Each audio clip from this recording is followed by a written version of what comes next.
and welcome back to our 100-day project, day 82, I think.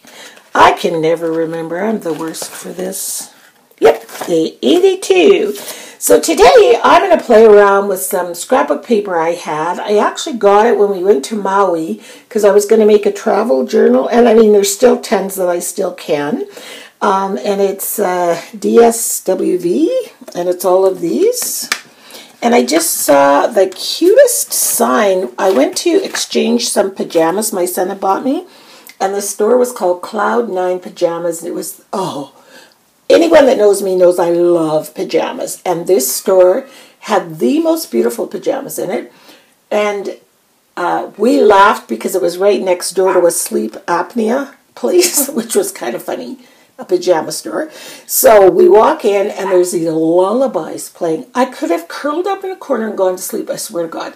And the pajamas were gorgeous and I wanted to exchange them, but every pair that I liked, can you imagine paying $179 for a pair of pajamas? Oh my God. Well, we didn't, but I made a straight exchange for the pair that Curtis had bought me. They weren't the same pajamas, but the same price. So anyway, they had this really cute sign as we left. I loved it. And I said to Richard, that's what I'm doing my page about today.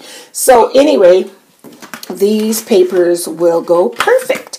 So I'm going to get started. This blue is going to be my background page here.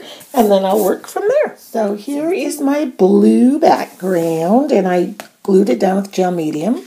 Then I cut this oval shape out of this pineapple paper. And then I cut this leafy shape out of this leafy paper. And obviously you can see that this, I just have one hand, hold on. That this and this, oh my goodness, there, make a pineapple.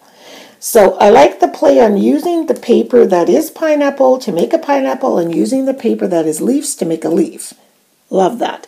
So I'm just going to carry on playing around with this stuff and getting it the way I like it. And I'll be back in a minute. Did I say already Richard was in the house? I can't remember.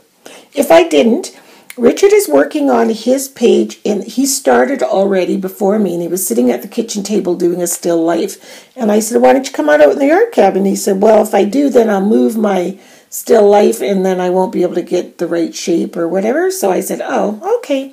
So he's working at the same time as me, but he is in a house in there, and I am, okay, this is as far as I've gotten. I put my pineapple, paper pineapple, glued it down. I made some diagonal lines on it with my hobby color marker. This is the thin edge. This is the color cinnamon. And then with the wider edge, I outlined it. And then I put the leaf down under the pineapple there to make my top part. And that's as far as I got. Because I'm kind of a little stumped.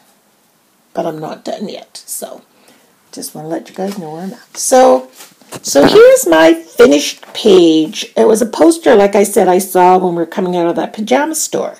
And so once I glued down all of my paper elements, it just was so plain for me. You know me, it was just like, no. So then what did I do?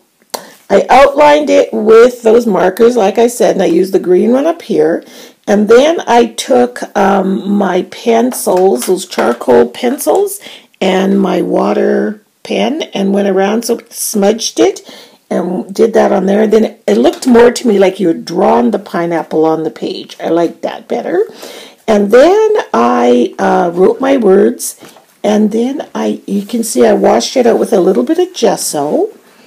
And then I started doodling. You see little flowers and little swirly things and all around there, all that.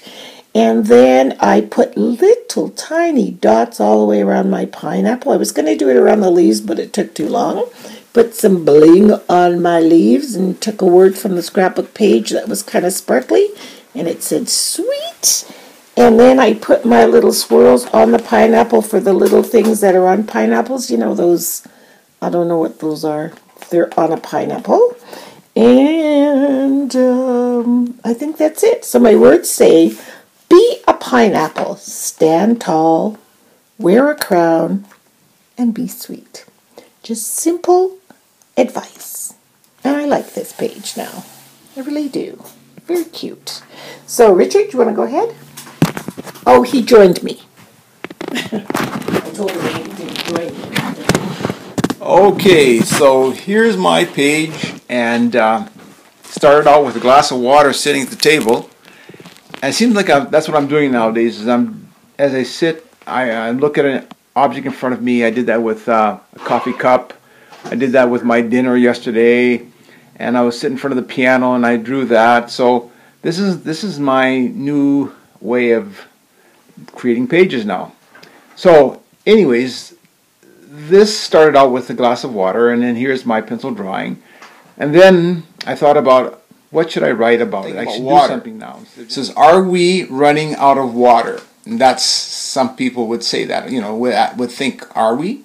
And so according to an Uzbek saying, and there's a country called Uzbekistanian or whatever, it's someplace in Russia. It says, if you run out of water, you run out of life. Interesting, eh? So that's the Uzbek saying. It's true. So some experts would say that these words seem more prophetic than proverbial. Each year, about 2 million people die as a result of poor sanitation and contaminated water. And about 90% of the victims are children. So that gives us some thought. So that's my page, and have a good day.